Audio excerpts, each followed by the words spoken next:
the Prime Minister, we are now given to understand, is inside the Ram Mandir. And I think in the next few minutes, we are standing by also to play out the first images of the Prime Minister, who's visiting the Ram Mandir for the very first time since the Pran Pratishtha on January the 22nd. Also, for the very first time since the Lok Sabha elections have been announced. And also at a point where you've seen a complete transformation in the city called Ayodhya. So we are waiting for those pictures. And as we do that, I will just quickly introduce a panel of guests. And I again thank all of them for their patience, as there is a lot of action, a lot of buzz happening. And we also wanted to ensure that the Aam Janta is able to speak up here during our broadcast. We have Mr. Rajgopalan, who continues to stay with us. Also good to have Dushyant Sridhar, who's a Vedic scholar, joining us. Kamru Zama Chaudhary is a political analyst, also on the broadcast. He leans towards the Congress. And also good to have Akhilesh Katiyarji, the national spokesperson of the Samajwadi Party. And I'll get in both Kamru and Akhilesh quickly before I get in Dushyant and Mr. Rajgopalan. Kamru Zama Chaudhary, when you look at, these images behind us from Ayodhya, when you hear people talking of the Ram Mandir, how it has been the Prime Minister and the BJP that has delivered on its promises, do you believe that the Congress could have gone in for a course correction? Why did we not see, the top brass of the Congress visiting the Ram Mandir even now, Kamru? No, actually, you see, Congress party believes that the religion is a personal space and it should have been kept like this. We believe that from 1947 itself. Now you see what's happening right now. There is a saying, politics is the last refuge of the scoundrel. And here Bhagwan Sri Ram is the last refuge of the Bharatiya Janata Party. After the phases that happened, the elections, BJP is no longer shouting the slogan, Aapki baar 400 par. After they have got so many intelligence inputs about the performance of their candidates in the first few phases. Now coming the third phase, that is on the 7th of... I will just interrupt you for a moment, Kamru. Just allow me 10 seconds. On our screens are also the first images of the convoy of the Prime Minister that moved in from the airport. It's in the Ram Mandir now. So I think next images that will be coming in is the Prime Minister at the Ram Mandir itself. Kamru, apologies, and you can please complete your point. Yeah, basically I was saying, on the 22nd of January, India got its first Ram Mandir out here, and deservedly so. The faith of millions of people, of Hindus rather, around the world, it's a place of Astha and everybody. Now to politicize it is the lowest that the Bharatiya Janata Party and our Prime Minister Narendra Modi can go to. Ram Mandir being inaugurated on the 22nd of January has suddenly failed to add new voters to the BJP. And this is drama that the Prime Minister is doing today in Ram Mandir, and the publicity that he is gaining only points to the fact the nervousness within the BJP. The way the Prime Minister has polarized this election by vilifying the Muslims or bringing in the attacking the Congress manifesto on a false pretext, on lying, shows what the elections of 2024 are headed to. Even today, the chairman of the Ram Mandir... Kamru, you're making a big charge. You are saying all this is drama. The BJP is running nervous. That's the big charge you are making. I also quickly want to get in Akhilesh ji of the Samajwadi Party, and then we'll get in Dushyant and Rajgopalan ji. Akhilesh Katiyar ji, आप क्या इस बात से सहमत है जो कांग्रेस कहती है कि राम मंदिर में अगर प्रधानमंत्री आ रहे हैं ड्रामा है? क्या ये राजनीति के लिए सिर्फ ड्रामा हो रहा है, वोट्स के लिए ड्रामा हो रहा है? सर, आप भी ये बात मानते हैं? जी, मैं पूरी तरह इस बात में मेरा भरोसा है कि प्रधानमंत्री वो लगभग 15 मिनट पूजा अर्चना करेंगे। उसके बाद जो मुख्य द्वार है वहां से निकलकर रोड शो की शुरुआत करेंगे। प्रधानमंत्री जब भी अयोध्या आते हैं रामलला का आशीर्वाद लेते हैं, और चूंकि चुनाव प्रचार के सिलसिले में यहां पहुंचे हैं, लेकिन उससे पहले देखिए गाड़ियों का काफिला कड़ी सुरक्षा के बीच जो वीआईपी द्वार है वहां से प्रधानमंत्री दाखिल हो रहे हैं, और मुख्यमंत्री योगी आदित्यनाथ भी उनके साथ मौजूद है। देखिए जो गाड़ी है वो सीधे वीआईपी गेट से रामलला के मंदिर में पहुंच रही है, और वहां पर लगभग 15 मिनट पूजा अर्चना प्रधानमंत्री नरेंद्र मोदी करेंगे। उसके बाद रोड शो की शुरुआत होगी। 2 किलोमीटर लंबा रोड शो है, जिसमें हनुमानगढ़ी बीच में पड़ेगी, तुलसी उद्यान बीच में पड़ेगा और लता मंगेशकर चौक पर जाकर रोड शो का समापन होगा। आप देखेंगे अयोध्या के जो सड़क के किनारे हैं, दोनों तरफ अयोध्या के लोग जमा है उनके स्वागत के लिए, और प्रधानमंत्री नरेंद्र मोदी रोड शो के जरिए जो अपने कामकाज उनकी सरकार ने किए हैं वो सांकेतिक तौर पर जनता के बीच रखेंगे। प्रियंक मिश्रा के साथ Manish Yadav, times of Bharat, Ayodhya. Okay, so that was, one of the reports being played by our colleague Manish, who's also telling us more of how both the Prime Minister and the Uttar Pradesh Chief Minister are inside the Ram Mandir now. Akhilesh ji, apologies sir, आपको बीच में हमें रोकना पड़ा। आप अपना point complete करिए। और क्या समाजवादी पार्टी ये मानती है कि राम की पूजा क्या सिर्फ और सिर्फ ड्रामा है? अखिलेश जी, राम की पूजा के नाम पे अभी मनीष जी ने एक बात कही कि रोड शो के माध्यम से भगवान के राम के मंदिर से निकल के और अपने सरकार की उपलब्धियां बताएंगे। 10 साल के शासनकाल के बाद आपको मंगलसूत्र के नाम पे, भगवान राम के नाम पे, मंदिर के नाम पे जजिया कर लग जाएगा, मुसलमानों से डर के नाम पे। अगर चुनाव लड़ना पड़ रहा है, आप जनता के मुद्दे छोड़ के भावनात्मक मुद्दों पे जाके आप चुनाव लड़ते हैं, तो ये अपने आप में हार का प्रतीक है। आपके पास बताने के लिए कुछ नहीं है, आपके पास बोलने के लिए कुछ नहीं है। और आपने एक बहुत अच्छा शब्द इस्तेमाल किया था कि आप काम भरोसे नहीं जा रहे हो, अब आप राम भरोसे आ गए हो। तो ये आपकी एक टैग लाइन थी जो बहुत अच्छी थी। बीजेपी आपको और कांग्रेस दोनों को ये लगता है कि भाजपा राम भरोसे है, लेकिन देखिए अखिलेश जी, आप जो बात करते हैं, आप राजनीति, आप क्योंकि राजनीति में सर राजनीति की बात करते हैं, लेकिन जनता यहाँ पर ये देखती है कि राम मंदिर आया, राम मंदिर किसने बनवाया, ये वाले सवाल भी आपसे भी पूछे जाएंगे। और इसीलिए आपके ऊपर सवाल उठता है कि क्या वो लोग हैं जो राम के अस्तित्व को लेकर ही सवाल उठाते रहे थे। I want to get in mister Rajgopalan and Dushyant quickly here before we get in more images from inside the Ram Mandir. Mr. Rajgopalan sir, how would you respond to what we've heard from both Kamru and from the SP and Akhilesh ji, who say that is the BJP now running nervous?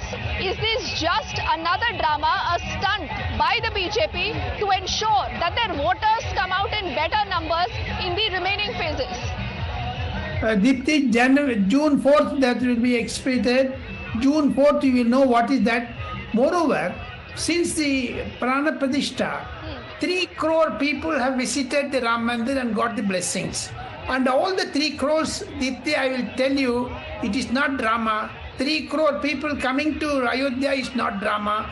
3 into 4, more than 1 lakh, 12 crore votes will be coming to Mr. Narendra Modi and also to BJP, and Congress will be reduced to 25 to 26 seats in Lok Sabha. So let them be in the happy mode. Apart from that, Surya Tilak, when the function was held, it was a scientific marvels, and also the way in which they brought that Surya on the face of Mr. Ram, they also heckled. So therefore, they are all a heckle party. We will not reply to them. And finally, today is a very auspicious occasion. Mr. Dushyant Sridhar will forgive me because in Vishnu Sahasranamam there is a sloka called Ramaya, Ramabhadraya, Ramachandraya, Vedase, Raghunathaya, Nathaya, Sridhaya Pade, Rama Rama. Like that, it goes about Ektulyu, even in one stance, Yatra Yatra Raghunatha Kirtanam, Tatra Tatra Gadamastaganchalim, Bashpavari Paripurna Lochanam, Marutim Namada Rakshasantagam. Like that it goes. So therefore, the entire world is watching Mr. Narendra Modi getting blessings of Ram. You don't bother about this Congress or Samajwadi Party because they are going to be reduced to this. Okay, I think that's again a very powerful statement, and coming from you, it does carry a lot of weight, because I see you having a pulse on the people, especially when you look at what's been happening down south also, where Ram Mandir and the entire Ram Mandir's Pran Pratishtha has also been an equally powerful issue. Now Dushyant, why don't you tell me a little bit more about how the Ram Mandir issue has moved not just from the Hindi heartland or from the cow belt to down south, because we were on an election yatra, and during the election yatra, Dushyant, in areas of Kerala, in areas of Tamil Nadu, in areas in Karnataka, Maharashtra, there is a lot of resonance. People really want to talk about the Ram Mandir. A lot of them say, "Hame Ram Mandir jana hai." We want to go and see the Ram Mandir, Dushyant. Namaskaram to all my fellow panelists. Yes, it's of course a momentous occasion. See, for over 35 years, Ayodhya was regarded as a place where people couldn't venture that fast. And look now, there's an airport, there's a bustling railway station and 3 crore people coming. So if the Mandir construction was just a political issue, do you think the Astikas of the country would have bought it? All of them are coming in crores. Point number one. And point number two, to your question of the resonance of the Ram temple in the south of India, yes, a large section of the Astikas in the southern states do resonate with the construction of Ram Mandir in Ayodhya. Of course, Tamil Nadu was ruled by a chief minister called M.G. Ramachandran. His wife was Janaki. The current chief minister of Karnataka is Siddha Ramaya. There was a chief minister in Andhra called N.T. Ramarao. So right from the names of the chief ministers who have ruled the southern states to the number of villages, to the cities, to the towns which are named after Rama and Ramayana is immense. So right from the names to the practices, to the belief systems, to the scriptures that have been detailed and elucidated, south of India resonates with the rest of the country that Rama of Ayodhya and the temple has come as a momentous occasion. And along with many others, the Prime Minister also deserves his fair share of credit. And today, on the world map, we see that Ayodhya, this beautiful temple town, is now made into a bustling city, and people across the world, especially Southeast Asia, want to visit this town. So I don't think there is anything wrong. And of course, though I wouldn't like to make political statements, of course, one person said that we shouldn't create a drama. One member, I had come on one of the panels in the same Times Now channel long back, that there was one person from his party who said Ramcharitmanas should be burnt. So if there are people who say that Ramcharitmanas have to be burnt, there is one leader in the Tamil Nadu who states that Sanatana Dharma should be annihilated. Till such political forces who make such irresponsible statements are there, there will be, of course, there will be a political spectrum around the Ram temple in Ayodhya. Okay, I think Dushyant, what you said again is a very, very powerful message, and I just am remembering an anecdote during our election yatra in Tamil Nadu. A lot of people told us that wherever you go, almost in every village, there is the word Ram. Ram is echoing almost in every village name in Tamil Nadu, and that is how they said that is how strong the connection is with Lord Ram and Ramayana. And you've seen the Prime Minister also, talking about this, the Kashi Tamil Sangagam, lot of other things. So clearly there is a lot of powerful, messaging, I think, when you have the Prime Minister here in the Ram Mandir. We'll be having those first images any moment now. The crowd also getting very anxious as we'll head into a break right now, but both on the right, the left, a lot of people also now trying to sit down here on the roads. But any moment now, I must tell you that the Prime Minister will be moving out is what we've understood. And this is the entire route that he will be taking on his roadshow. All this crowd that you see that has been waiting for the last many hours only to catch a glimpse of the Prime Minister. If you're wondering where is the Prime Minister, I think on our screens we'll be having images of him offering prayers here at the Ram Mandir, which is just a few meters away. Now this is the Tulsi Udyan from where we are reporting right now, and this is just halfway of the entire yatra that you will see the Prime Minister taking in just minutes from now.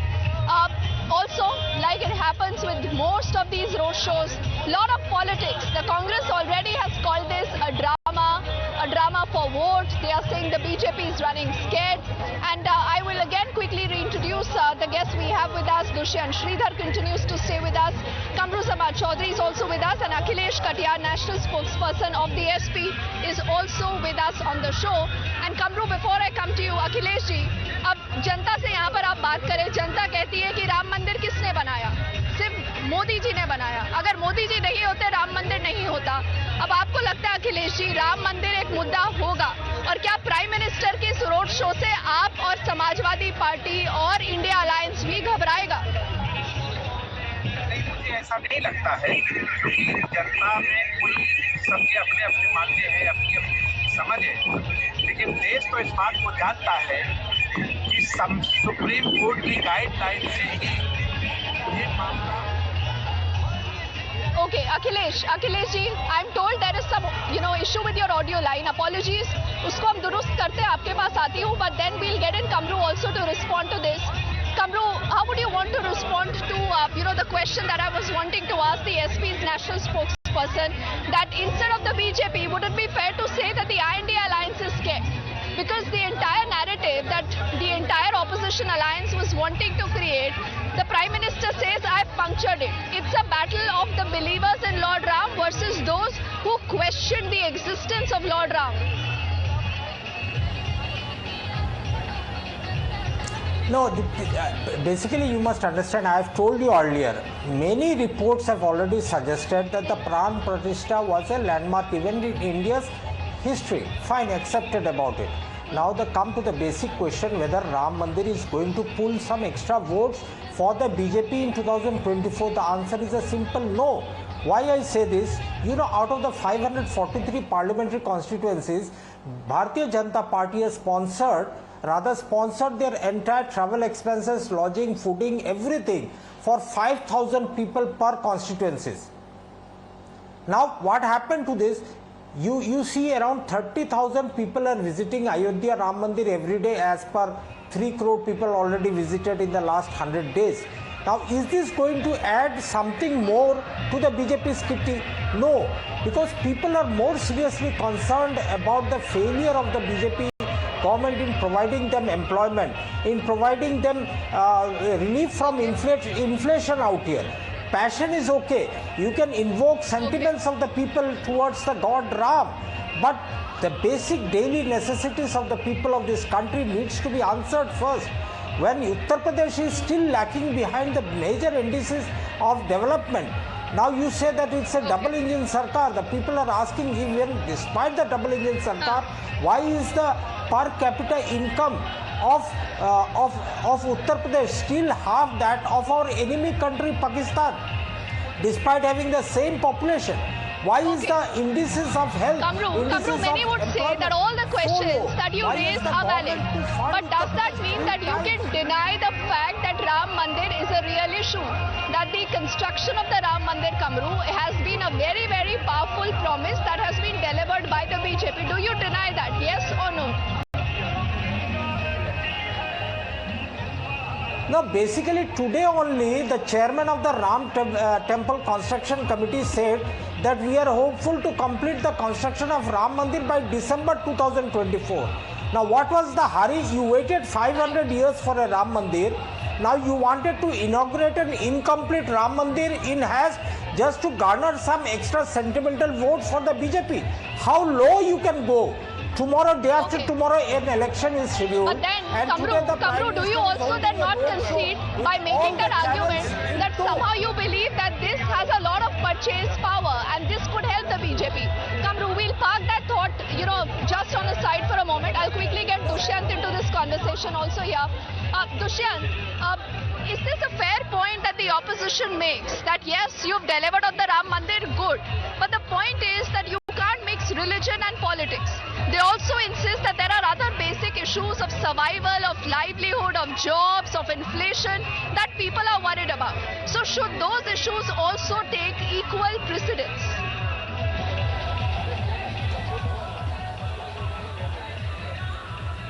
Namaste again. I'm no political analyst or a psephologist, so I wouldn't want to debate on other issues. But when it comes to religion, I'll be very, very as plain and as clear as possible.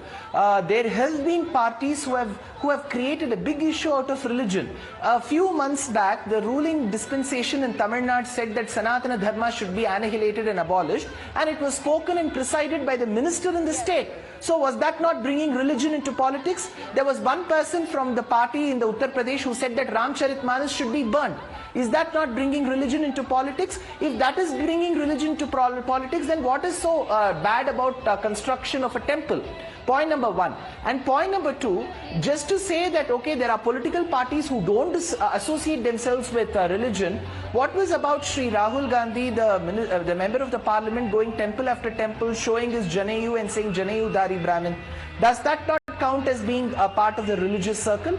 So that's point number two. And point number three, with respect to the temple. See, I cannot again talk about like a political person, but as a practicing Hindu, I feel for years together, this religion has not been given its due importance. We have just been ridiculed. And here comes a moment where there's a prana pratishtha happening for a temple. And fourth point, one of the speakers in the panel said that an incomplete temple, why should it be done? I don't know what an expert he is in Agama Shastra. As per Agama Shastra, we have plenty of inscriptions in the last 1,000 years where in a temple, even without the completion, the prana pratishtha can be done. Right from the Chola period, I can give you quotations. So there is no impending rule as per our rituals and as per our scriptures that only in a completed temple a prana pratishtha should be done.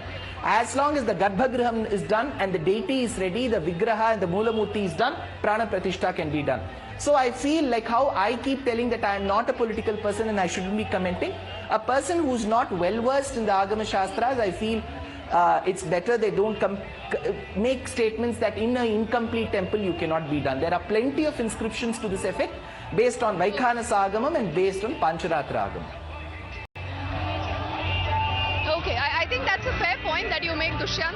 And I think that's the beauty of democracy, that everyone is able to voice what they want to say.